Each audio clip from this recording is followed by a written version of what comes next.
Satuan Reskrim Polres Pelabuhan Belawan Selasa malam menangkap ketua geng motor di Medan Marelan. Selain menangkap 10 orang yang sempat membuat rusuh di jalan, petugas menyita sejumlah senjata tajam yang selalu digunakan pelaku.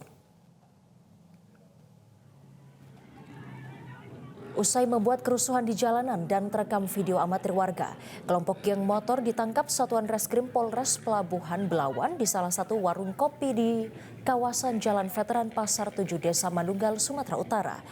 Penangkapan terjadi setelah polisi mendapatkan laporan masyarakat tidak satupun para pelaku bisa lolos dari pemeriksaan petugas karena petugas bertekad akan terus memberantas aksi kejahatan geng motor yang selalu muncul jelang libur akhir pekan. Dari lokasi, selain menyita sejumlah barang bukti senjata tajam, petugas juga menangkap ketua geng motor beserta 10 orang anggota geng motor Sena Marelan yang berencana akan menyerang kelompok geng motor Marelan Berdarah sehingga dapat dicegah petugas. Kini ke-10 orang kelompok geng motor langsung diserahkan ke Polres Pelabuhan Belawan untuk diproses hukum sebagai pertanggungjawaban.